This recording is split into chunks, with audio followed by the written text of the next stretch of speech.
I wired my mother $15,000 for her surgery. 1 week later, she posted photos from my sister's $85,000 wedding. I wasn't invited. I watched her live stream the toasts. She called my sister the daughter every mother dreams of. I was the one who covered her hospital bills. I was the one who dropped everything to help. But I vanished from her story like I never existed. That night, I asked myself one question: how do you grieve a mother who's still alive? And more importantly, how do you take back the pieces of yourself she taught you to sacrifice? After 5 years of distant birthdays and polite holiday texts, my mother called me one morning like nothing had ever happened. "I miss you, Emily," she said. Her voice cracked just slightly, enough to bypass my skepticism. "It would mean the world if you came home for a while. Just be here." I was tired, burnt out from hospital night shifts. The loneliness in my studio apartment wasn't letting up. So I packed 2 suitcases, left Chicago behind, and drove 12 hours back to the house I once swore I'd never live in again. When I arrived, she greeted me at the door with open arms and tears in her eyes. I let her hug me longer than I should have. The house smelled like her tomato basil soup, the one she used to make when I had the flu in 8th grade. She'd even lit the same vanilla candle from Pier 1 she always claimed helped her reset the energy. For a brief moment, it felt safe, almost warm. She'd redecorated the living room. The walls were painted a muted sage. A new cream-colored sectional took up most of the space. Above the fireplace was a framed collage titled "My Heart, My Girls." It featured Sophie at various life stages: ballet recitals, prom night, college graduation. My photos ended somewhere in my mid-20s, like I'd stopped aging or mattering. I stood there a moment longer than necessary. "You like it?" she asked. "It's nice," I said. "Though I guess I missed the memo that I stopped existing at 25. She laughed. "Don't be silly. I love all my girls equally." Later that night, over dinner, she poured me a glass of wine and mentioned her upcoming hip surgery. "Nothing life-threatening," she said. "But insurance is useless, and well, I hate asking." I wired her $15,000 the next morning. No questions, no hesitation. She thanked me via text. 3 days later, I overheard her on the phone with Sophie, giggling like a teenager. "No, sweetie, I'll handle it. You deserve the wedding of your dreams. Leave the bill to me." I paused in the hallway, her words sinking in. The wedding of your dreams. Leave the bill to me. A week after that, Sophie posted a photo on Instagram. She stood in front of a full-length mirror, wearing a custom Chanel wedding gown. The caption read, "Couldn't have done it without you, Mama. I love you." I didn't comment. I didn't like it. I just stared. That night, I opened the mail out of habit. Among the envelopes was a bank statement addressed to my mother. I don't know why I opened it. Maybe part of me already knew. It listed a withdrawal of $85,000 to Crescent Hills Country Club, dated 2 weeks after I wired her the surgery money. I sat on the edge of the guest bed, that damned vanilla candle still burning on the nightstand, and stared at the numbers. $85,000. Crescent Hills. Wedding venue. Not a medical center, not a hospital. I didn't cry. Not right away. My face just went numb. The kind of numb you get when you realize you've been conned. Not by a stranger, but by someone who kissed your scraped knees, who braided your hair before school plays, who told you you were her rock. The next morning, I asked her about it. Straightforward, calm. "You used the money I gave you for Sophie's wedding?" She didn't look up from her crossword puzzle. "It wasn't your money, Emily. It was a gift. Besides, don't be dramatic. You have a great job. She only gets married once." "And her wedding costs more than your hip being fixed?" She chuckled under her breath. "Honestly, Emily, you've always had a flair for martyrdom." That night, over dinner, she poured another glass of wine and raised a toast. "To Sophie," she said, smiling. "The daughter every mother dreams of. I can't wait to see you walk down that aisle." She didn't look at me, didn't flinch, just took another sip. And I realized something. My mother wasn't broken. She wasn't forgetful. She wasn't stressed or distracted. She was calculated. She knew exactly who she wanted at the center of her stage and who she preferred to keep in the wings. I waited 2 days before asking her again. I needed to believe I had misunderstood something, that maybe the statement was old or misprinted or just wrong.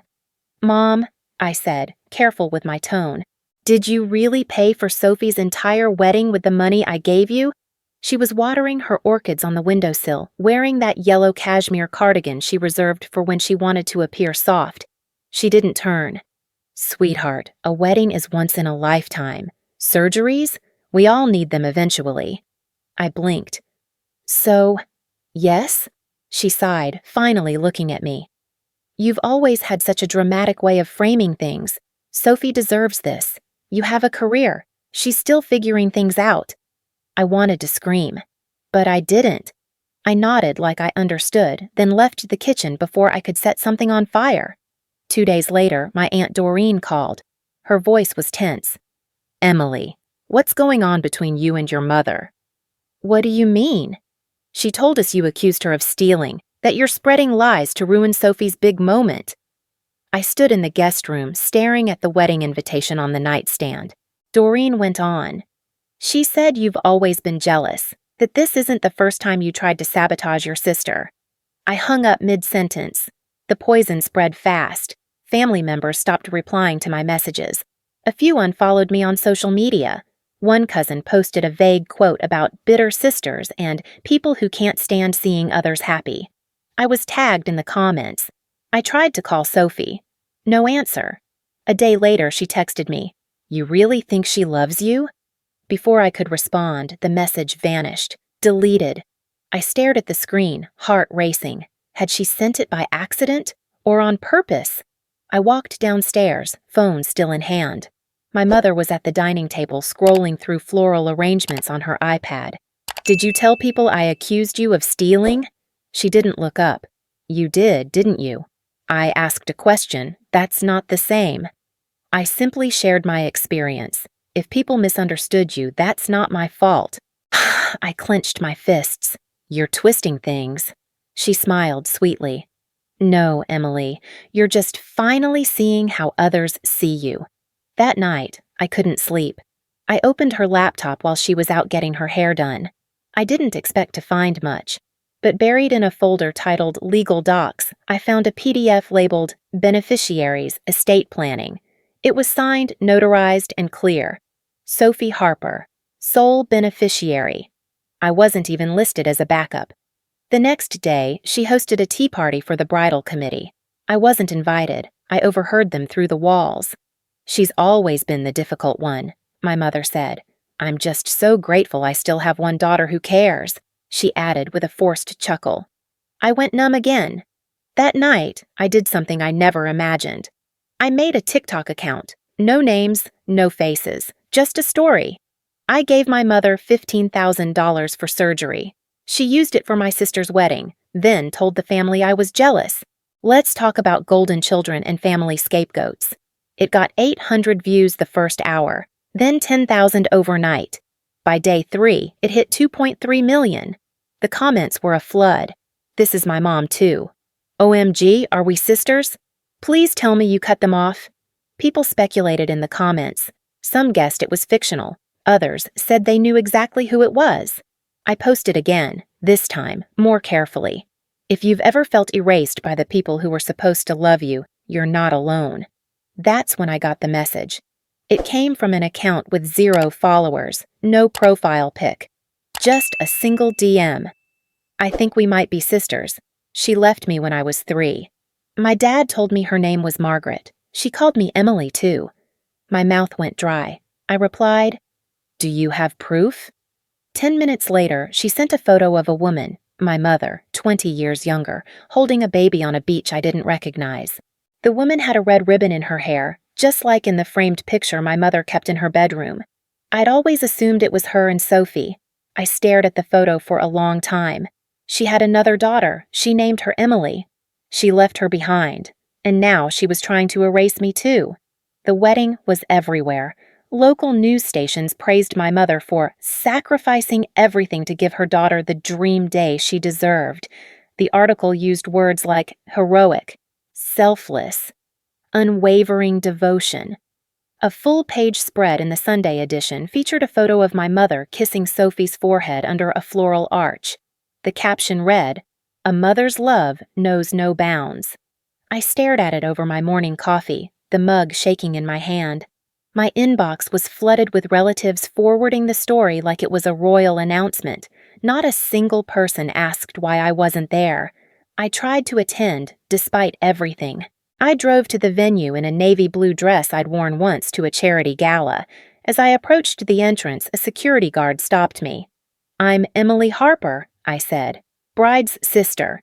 He checked a list on a clipboard, then looked up with mild sympathy. "I was told not to let you in." I laughed. Actually laughed. "Is this a joke?" "I'm sorry, ma'am. I'm just following instructions." As I stood there stunned, the double doors opened behind him. I caught a glimpse of my mother in a silver gown, holding Sophie's arm. She looked radiant, every hair in place. Her eyes met mine across the space, and for the briefest moment her smile flickered. Then she turned away. Later that night I texted her. "You didn't even want me there?" She replied within seconds. "Today was about joy. You bring heaviness." I needed this to be light. I didn't respond. Instead, I poured a glass of wine, pulled out a box from the attic that had my old hospital records, college forms, and childhood photographs. I wasn't looking for anything specific, just some tether to reality, proof that I hadn't imagined the parts of my life that felt like fiction now. In the bottom of the box, I found a sealed envelope addressed to E. Harper. No return address, just my initials in shaky cursive. Inside was a legal contract, faded and thin, with medical terminology I hadn't seen in years.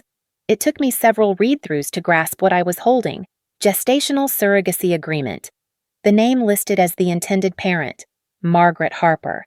The name listed as the surrogate, Emily Harper. My own. I froze. I scanned the dates. I was 17. The child to be carried was female. The expected due date aligned with Sophie's birthday.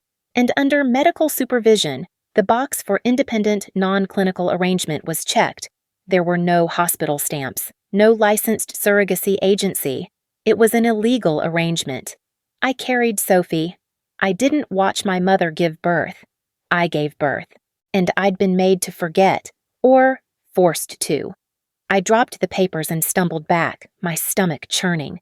Images flooded my head, whispers between my mother and doctors, pills I'd taken at 19, for my anemia, the unexplained scars. The story I'd been told, Sophie was adopted late from a struggling cousin overseas, was just a placeholder lie. I was never a sister. I was a vessel. The next few days passed in a fog. I didn't eat. I barely slept. I started to spiral into memories I wasn't sure were even real anymore. The walls of the house felt tighter every day. Every hallway echoed with silence that accused me of being naive, expendable, obsolete.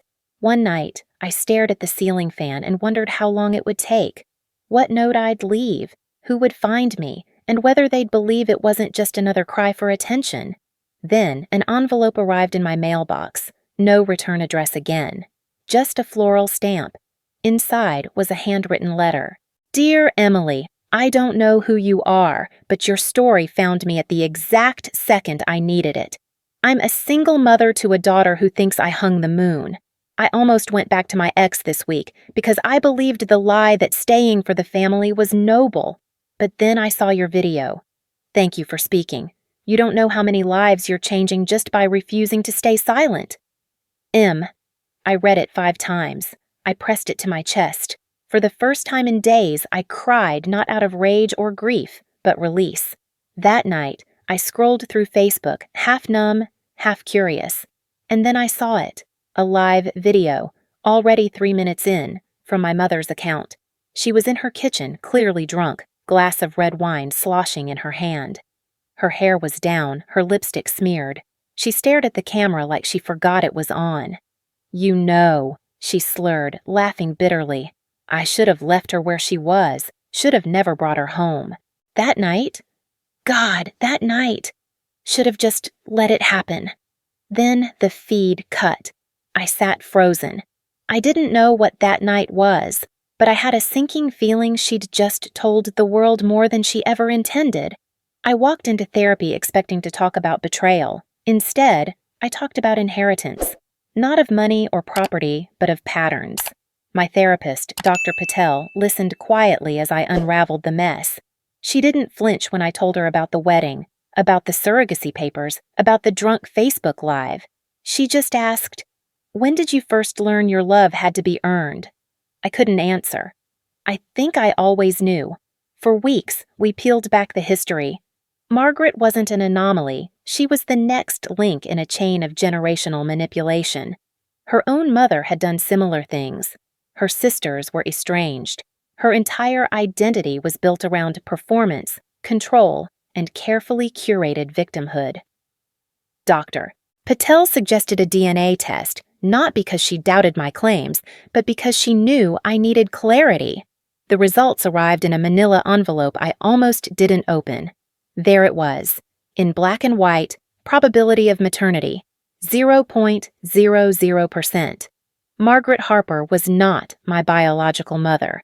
Attached was a note. Individual is listed as legal guardian via state placement, dated July 1986. I was a ward of the state. Margaret had taken me in, not out of compassion, but for money, government assistance, a check. I sat on my front porch with the paper spread across my lap, the sunset painting the sky like it was mocking me. Everything I thought I was, firstborn, daughter, sister, felt like a role I'd been cast in without an audition. And then I remembered Sophie. I had to know. I reached out under a fake account, claimed I was doing a genealogy project, offered to pay for the DNA test. She agreed. When the results came back, my stomach flipped. Sophie and I shared no biological link. None. We weren't sisters, not by blood, not even close. She was another prop, another child Margaret had acquired, somehow, somewhere, to complete her portrait of maternal perfection. I didn't know whether to scream or laugh. I chose neither. Instead, I started writing, not for vengeance, for witness, for the girl I had been, for the ones still trapped, for the women who'd been told their value depended on being pleasing, silent, self-sacrificing. The book poured out of me in 2 months. I titled it Scapegoat. I published it under a pen name, A.E. Hollow. Anonymous, but not invisible. Meanwhile, I gathered everything, emails, letters, photographs, that cursed surrogacy contract, testimonies from former neighbors, my biological half-sibling, even a retired social worker who vaguely remembered my file. I hired a lawyer, not to sue, but to protect myself. And then I said yes to a talk show. They'd seen my TikToks. They connected the dots. They didn't need names. They needed a story that mattered. I agreed with one condition. I'd wear a mask. Not for shame, but for safety, for symbolism. The show aired on a Thursday night. I wore a plain black mask, no embellishment, no drama, just truth. I spoke softly, clearly, as the host asked me questions. I was raised to believe I was the oldest daughter, I said. I wasn't. I was a transaction. I was used to shape an image. The audience was silent. I carried a child I was told belonged to someone else. I was manipulated into giving her up, then gaslit into loving her like a sibling. The clip hit 20 million views in 48 hours. People didn't ask who I was. They asked how many more of me exist. The internet did what it always does. It hunted. Clues were pieced together. Locations matched. Voice recognition software ran wild. A Reddit thread titled, "Who is the Real Harper?" climbed to the top of the front page. My mother's photos started disappearing from her accounts. Sophie went silent online. Someone emailed me a screenshot of a comment Margaret left on a church blog years ago. God gave me 2 beautiful daughters, and I gave them everything. One of them broke my heart. The other made me proud. The post was dated the same day I'd been admitted to a psychiatric ward for exhaustion at 26. I'd never told anyone that, not even Dr. Patel. I stared at the screen, heart pounding. This wasn't just my story anymore. It was a mirror held up to a system of women who perform motherhood for applause, of families that punish truth-tellers, of daughters turned into myths or martyrs, and somewhere, under the weight of all that, I started to feel something I hadn't felt in years. Not rage, not sorrow, power. The comments started out curious. Then they turned venomous. This woman is a monster. She bought her children like accessories. Imagine being that desperate for attention. The video of my interview was clipped, subtitled, and reshared on every platform imaginable. Bloggers picked it up. Feminist forums dissected every sentence. Former social workers chimed in. Then the journalists came. They uncovered court records, sealed but leaky. They found discrepancies in Margaret's applications for foster care subsidies. One reporter published a piece titled, "Momfluencer or Master Manipulator." Her face was splashed next to the headline. My face was still masked. By the time the second wave hit, I wasn't the one fueling it. The internet had taken over. A distant cousin posted an open letter on Facebook declaring her disgust. "I can't be part of this family anymore," she wrote. "What was done to Emily? It's unforgivable." Another relative confirmed the surrogacy arrangement had been rumored for years. "We thought she was helping a friend. We didn't know it was her own daughter." Within days, Margaret was shunned from the women's group at church. A local news station ran a follow-up story with the title, "Hero, Mother No More." People stopped answering her calls. Donations she'd once collected for mothers in need were investigated. And then came Sophie. It wasn't an article, it was a cancellation. Screenshots leaked. A PR firm dropped her brand deal with a high-end wellness company. The reason? Reputational risk. Then, the real damage. Someone uploaded a private audio recording. It was Sophie's voice. "I don't care what it costs. If I don't have that wedding, my feed dies. My following drops. You promised me a platform. I gave up everything for this. If you don't pay, I'll tell them what really happened with Emily, all of it." Silence. Then Margaret's voice. "Fine, but don't ever mention that name again." It spread like wildfire. The narrative flipped overnight. Sophie went from golden girl to villain in training. Comments flooded her Instagram. "You used your sister? You knew? You blackmailed your mom for clout?" Her follower count plummeted. She locked her account, then disappeared. I didn't celebrate. I didn't post. I stayed quiet. Truth didn't need a narrator anymore. Margaret, predictably, tried to shift the blame. She emailed former friends claiming she was used by both daughters. She framed herself as a woman, trying her best in a cruel world. But no one was listening. She stopped appearing in public. Neighbors whispered that she only left the house at night. The garden she once kept pristine overgrew into weeds. Packages piled up at her front door, unopened. She canceled the internet, took down family photos, and then silence. For weeks, until Sophie broke it. She posted a photo, no filters, no edits, just her, red-eyed and raw. Her caption was simple. "Emily was never my sister by blood, but she was my only mother, and I betrayed her. I see it now.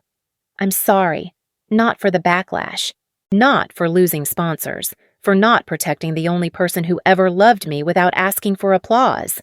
It got shared, dissected, memed, mocked. But I read it 3 times, and I believed her, because I saw something no influencer could fake. Humility. Still, I didn't reach out. Some wounds don't close because someone says sorry. They close when the bleeding finally stops. 3 days later, a letter arrived at my door. No stamp, no return address. Just my name, in tight cursive. Inside was a single page, handwritten. "If you had been my real daughter, would you have forgiven me?" No greeting, no signature. Just that one question.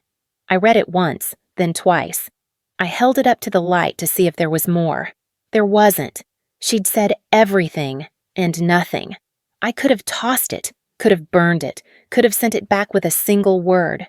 No, but I didn't. I folded it gently, placed it in the same envelope that once held my DNA results, and tucked it into the back of my closet. Some things aren't meant to be answered. Some questions only echo because the person asking already knows they're too late. I never moved back into the old house. I sold it 6 months after the letter arrived, along with every piece of furniture that had absorbed too much silence. I used the money to lease a small office space in Seattle. Nothing glamorous, just 3 rooms, white walls, secondhand chairs, and a bookshelf that never seemed full enough. That's where I started my new life, not as a doctor, not as a daughter, but as a listener. I became a trauma counselor focused on family systems, emotional abuse, and intergenerational gaslighting. The first few months were slow, just a handful of clients who found me through the podcast or the book. But word spread. I wasn't just a therapist. I was someone who had lived it, who had asked all the questions they were too ashamed to say out loud. Is it abuse if no one hits you? Can you grieve someone who's still alive? Why do I still want their approval after everything? I never had all the answers, but I always had space. The second book took shape late at night in stolen hours between sessions. I didn't hide behind initials this time. The cover read, "The Ones We Leave to Survive," by Emily Harper. I told the whole story, start to almost end, the surrogacy, the manipulation, the family who sculpted me to fit their frame and discarded me when I cracked it. I wasn't angry on the page. I was honest, and the world responded. Emails flooded in, women from rural towns, suburban kitchens, hospital beds. Some whispered their truth for the first time. Others shouted it back to me, grateful they weren't alone. I built something out of that grief, a new kind of family. There was Claire, who called every Sunday just to ask how my week had gone. No strings, no agendas, just presence. There was Jamal, who lost his sister to suicide after a mother blamed her for being molested. He sent me a candle every year on the day I almost gave up. And there was Rena, bright, chaotic, fiercely loyal, who brought soup when I was sick and rage when I couldn't find my own. They weren't my blood. They were better. They were chosen. Years passed. I rarely thought about Margaret anymore. Until one rainy Thursday afternoon, I opened the door of my office and saw Sophie standing there. No cameras, no makeup, just Sophie. "I didn't come to explain," she said, "or fix anything." I nodded and stepped aside. We sat in the same room where I'd helped strangers find clarity, and for the first time, I let her speak. She told me everything. How she spent years trying to unlearn the version of love Margaret taught us. How she chased approval from followers, agents, men, always feeling like someone else's idea of valuable. "I hated you," she said, eyes brimming, "because you didn't pretend." I waited. "I don't want forgiveness," she whispered. "I just needed you to know you were the only person who ever made me feel safe. And I ruined it." I looked at her for a long time. She looked older now, softer. So did I. "You don't need to ask for forgiveness," I said quietly. "I don't need it anymore." She blinked. "You don't?" I smiled. "No. Because I stopped asking people to love me the way I needed. I started loving myself that way." She nodded. Silent tears fell. We didn't hug. We didn't take a picture. It wasn't a moment for the world. It was ours. Later that night, I walked to the water. The tide was low, the wind gentle.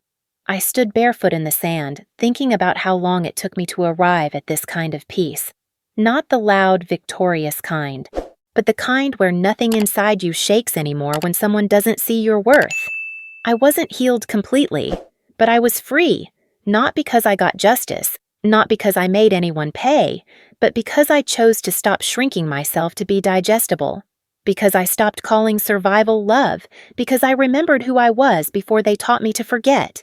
And that was enough.